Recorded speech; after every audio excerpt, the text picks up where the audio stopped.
ということで、3日間お世話になった宿、今から出ます。いや、ここほんとね、居心地が良くて、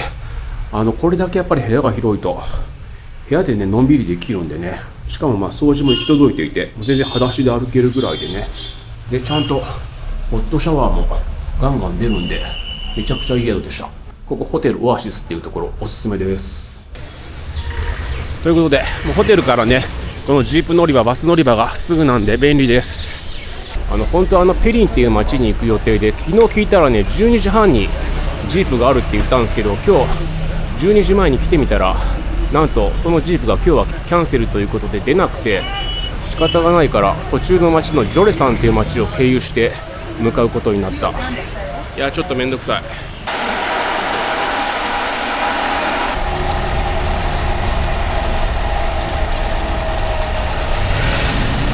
ここでチェックポストがあるので行ってきます。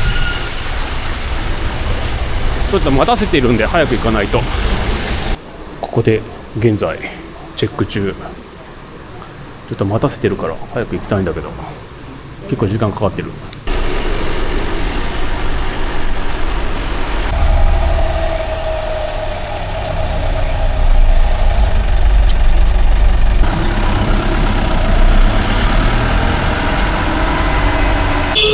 ということでジョレさん到着。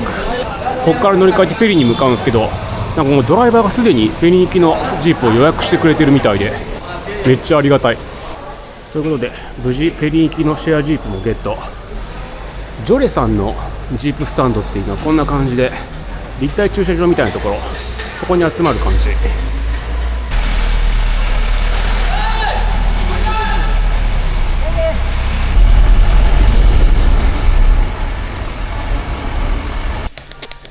いや、もうクタクタです。今ペリーに到着して、タクシーがもうホテル連れてきてくれて、ここ1泊700っていうことで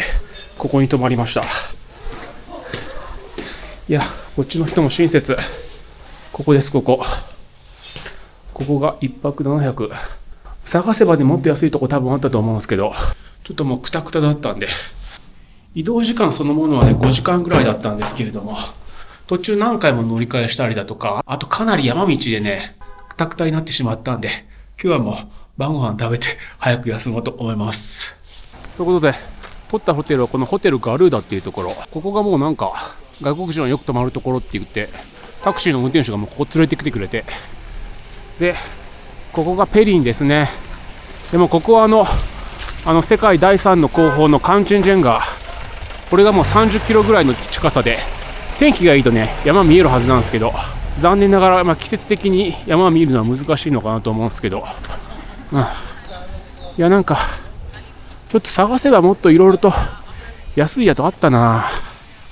結構下っていったらいろいろホテルがありそう。とはいえもう2日間泊まるって言っちゃったんでね、いいっすけど、とりあえずもうちょっとお腹ペコペコなんで、なんか食べたいな。あとペリンはやっぱり寒いですね。かなり気温が下がった。ペリンの街そのものは本当にめっちゃ小さいですね。多分ホテルとレストランがあるぐらいなのかな。でもちゃんと ATM もある。もうちょっとこの辺の安そうなレストラン入ってターリーでも食べます。ということでエッグターリーということで、もう今日は部屋帰って休みます。明日は一日このペニーいろいろと行きたいねゴンパがあるんで、そこ行ってこようと思います。いや、でも結構寒いな。冷えてきた。今日も朝カンチェンジュンが見えるかなと思って早起きしたんですけれども、こんな感じでもう霧が濃くて全然見えずです。ということで朝9時ペリン観光開始ということで、もう今日は朝からも本当ノーム、めっちゃ霧がすごい。本当はこのペリンっていう街は世界第3の高峰のカンチェンジュンガから30キロぐらいしか離れていないってこともあって、季節によってはもうはっきりとね山が見えるそうなんですけれども、今はシーズンオフということもあって、天気がいい日じゃないと見れないんですね。なのでこの街はシーズン中になるとね、トレッキングだとかね登山客で賑わうということなんですけど、今はシーズンオフっていうこともあって、街自体は静かですね。ただ山は見れなくてもね、この街にはいくつか見どころっていうのがあって、今からね行こうとしているゴンパ、ここにもね見たいものがあるんですね。今からそこまで歩いて行ってこようと思います。ただカリンポンでもねゴンパ中入れなかったんでね、やっぱシーズンオフっていうこともあって人が少ないからゴンパ閉めちゃってるのかなと思うんですけど、ここはどうしても見たいっていうことで今から行ってこようと思います。山道なんだけどちゃんとこういう形で歩道も整備されてるんで歩きやすい。この霧の中の散歩も全然悪くない。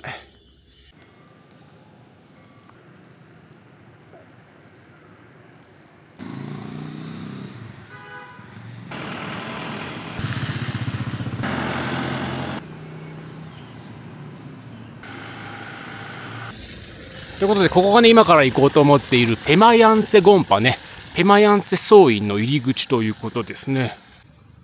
で、ここにこういう風な湖が一つあるんですけれども、なんかここに書いてある文章を読むと、伝説によるとシッキム一帯には108の聖なる湖っていうのがあるらしくて、そのうちの一つということです。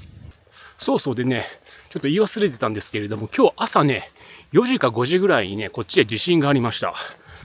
結構揺れたなと思ってたら、隣の部屋のねインド人家族が結構びっくりして外出てて、で僕もそれに合わせて外出て、今地震あったねって言ったらかなり心配してましたね。この辺一帯もよく地震が起きるんで、地元の人はね慣れてると思うんですけれども、観光できたインドの人たちはあまり多分慣れてないと思うんで、結構びっくりしてた。体感ね震度2ぐらい、結構ねドーンと揺れた感じでした。ちょっと待って、今お坊さんたちが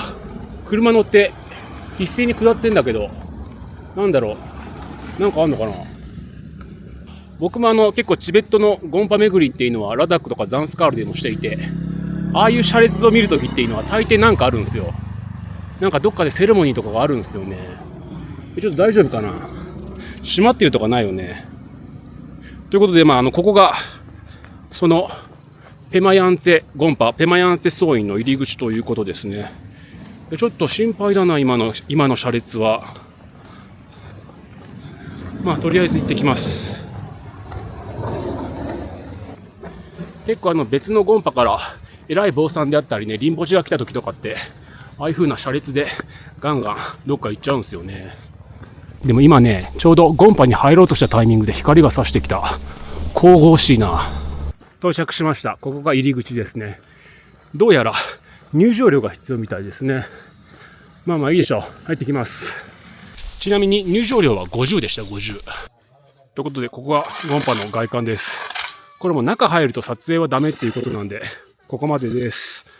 ちょっと今から中見てこようと思います。ここにね、どうしても見たいものが一つあるんですよ。それちょっと見てきます。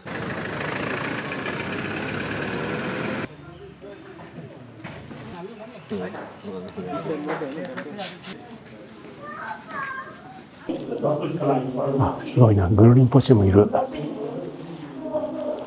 やっぱり由緒正しいガチのゴンパはちょっと雰囲気が違うね。今ね、目の前にはね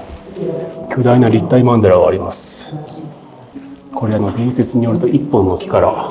作られていると言われている立体マンダラですね。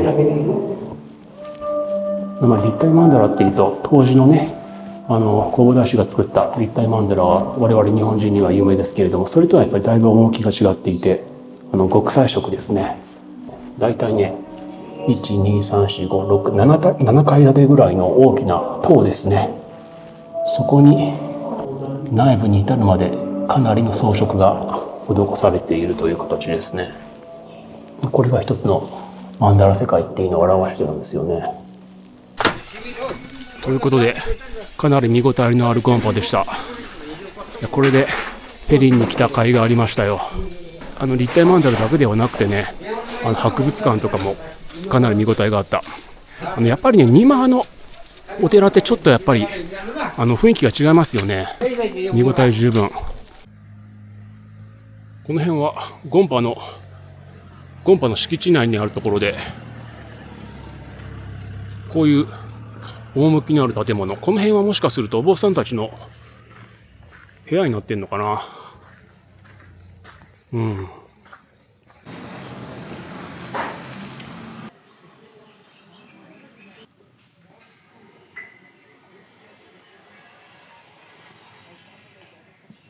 いや、かなり見応えがありました。中はお見せできないんですけれども、やっぱ見に来る価値ありますね。っていうのは、シッキムっていうのはですね、ニマハの影響が強いんですね。シッキムっていうのは、もともと、ニマハの王国だったっていうこともあってね、ニマハっていうのはチベット仏教で一番古い派閥なんですけれども、その後チベット本土では、いろいろとそういった旧来の派閥っていうのが腐敗しているっていうことでね、ゲルク派っていう新しい派閥っていうのが出てきて、それが一気に広がって、で、そこからダライラマ制度とかっていうのも出てくるんですけれども、で、それに追われるような形でこのニーマハっていうのはこのシッキムまで来て王国を作ったっていうこともあって、なんでしょう、古いチベット仏教の格式を感じるんですよね。ということでね、僕がこのペリンに来た一番の目的であるペマヤンツェ総院でした。いやいや、めちゃくちゃ見応えのあるゴンパだったんで、ぜひね、近くに来た方は見ていただきたい。っていうかペリンに来る人はね、ここ絶対来ると思うんですけれども、これだけね、所蔵品が充実しているゴンパっていうのは、インドではね、ラタックだとかザンスカールでもそうそうないんでね、かなり価値のあるゴンパだと思います。ここからまたペリンに戻るという形になります。ということで今からね、さっき言ったペマヤンツェゴンパとは逆の方向にある、街を中心にして反対側の方にある、もう一つのね、歩いていけるゴンパまで行ってこようと思います。で、そこはゴンパだけではなくて、ちょっと面白そうなアトラクションもあるんでね、その辺も行ってこようかなとは思うんですけれども、さっき宿の人と話してたら、もしかすると大雨来るかもしれないから、早めに帰っておいでって言われた。カリンポンにいた時もそうだし、ダージリンにいた時もね、大雨と突風っていうのがあったんで、このペリンでもね、同じようなことになるかもしれないということで、ちょっと気をつけようと思います。いや、で、やっぱり何が嬉しいって、足がだいぶ良くなって、こうやって歩けるようになったっていうのが嬉しいっすね。今足くじいてから多分ね、何日ぐらい経ったんだろう。2週間以上経ったと思うんですけれども、だいぶ痛みはなくなって、一応まだね、テーピングはしている状態で、腫れっていうのもまだ残ってるんですけれども、こうやって歩いたりする分には、ほとんど痛みっていうのを感じないんで、やっぱり旅行しててね、歩けないっていうのはかなりストレスなんでね、ここからひたすら登りが続くみたい。実は同じホテルに泊まってるインド人の家族の旅行者に、今日今から行くところ行くけど一緒に行くって誘われたんですよ。でも歩いて行くからいいって断ったんですけどね。この坂見てると一緒に行きゃよかったな。その人車乗ってきてるんで。この辺が入り口かな。ここになんかね、ゴンドラ乗り場があるんですけれども、同じ場所にゴンパもあるはず。僕はゴンパの方に行きたいんですよね。ちょっと雨降ってきたんで、小屋に避難。ちょっと勘弁してほしいな。ということで雨が止みました。じゃあゴンパ行ってきます。ここに巨大なロープウェイ、ペリンロープウェイっていうのがあって、どうなんだろう、こっちなのかな、ゴンパ。ちょっと行き道がわかんないで、あっちにもなんか大きな仏像が見えるんですけれども、あれはまたちょっと違うところだと思うんで、僕が行きたいのはゴンパの方ですね。総院の方です。ここがゴンパ。入りましょう。ということで、ここが山岳チリンゴンパというところです。ちょっと行ってこよう。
この山岳チョリンソーインっていうのは1647年に建てられたかなり歴史あるゴンパ。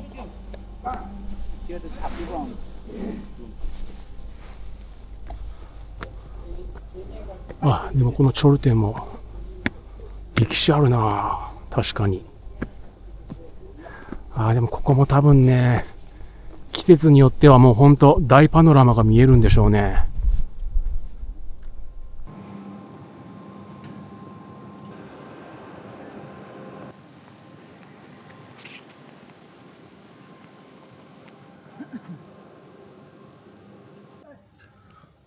このゴンパは結構自由に出入りできたりだとか、あと写真とか映像っていうのも全然撮っていいよってことで。ただそうは言ってもね、あんまりこうバチャバチャ撮るような雰囲気でもないんで、さっと撮って、さっと終わるって感じですね。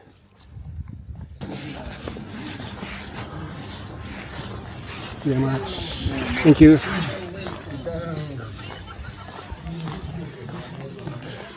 ここのお坊さんはみんな結構陽気、ウ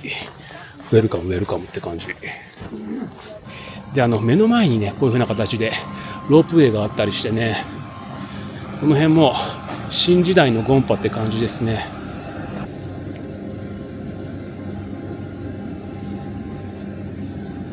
じゃあなんか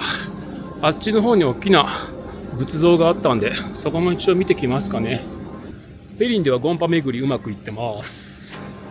で、これがそのロープウェイの駅で、あそこにこうスカイウォークっていうアクティビティもあるみたく、それが結構このペリンのね、新しいアトラクションということで人気あるらしいんで、一応まあそこも行ってきましょう。ただもう景色悪いんで何も見えないと思いますけど、ところで入場料100なんですけど、困ったことにね、この辺ね、500ルピー札を出すとお釣りがないって言って断られるケースが多いんですよ。で、とうとう僕もそうやって100とか200とか出してたらもう残りが500冊しかなくなっちゃった。こういう風なスカイウォークってことなんですけど、もう天気悪いんで何も見えないっすよ。いや、これ天気のいい日は気持ちいいんだろうけど、でもね、これね、下がね透けるんですね。下が透けてるからそんなに怖くはないけど、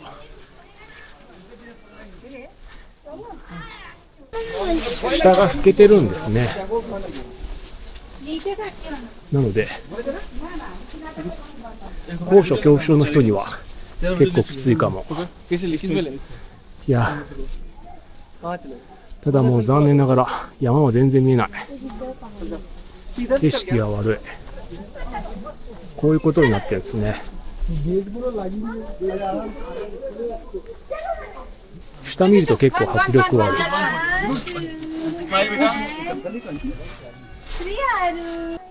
景色がいいとあっちにカンチェンジュンガが見えるんですけどね、僕は今から25年ぐらい前にチベット側からはね、このカンチェンジュンガっていうのは見たことあるんですけれども、インド側からは見たことないんで、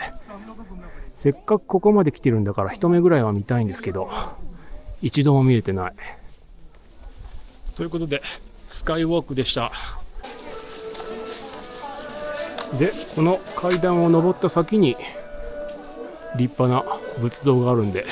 それを見に行きましょう。雨がまたポツポツと降り出してきてるな。天気が良くなってほしい。今日はもうダメですけど、明日の朝とか見れないかな。ということで到着。仏像の中がお堂になっているんですね。これちょっと後で中入りましょう。ちょっとぐるっと一周してきます。じゃあ2分半回していきますか。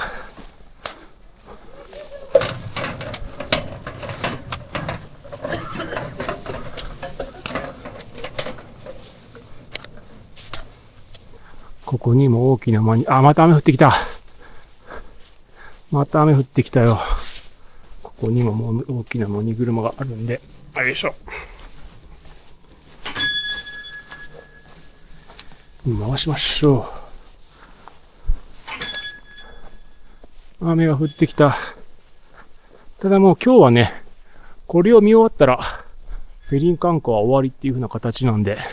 それまで持ってもらいたいんですけれども、でも、あっちの雲が分厚いな。近づいてきてんのかな。で、ちょっとこの中入っていきます。この中は撮影禁止なんでね。中はお祈りするスペースがありました。はい。というわけで、帰ります。来るときは急な上り坂だったんですが、帰りはもう楽勝っすよ。もう下り坂なんで。ということで、ペリンはね、明日にも出るんですけれども、次ね、どこに行くのかっていうのを今、迷っていて、っていうのも、シッキムって入るためにはね、パーミットが必要で、それは取ってきてるんですけれども、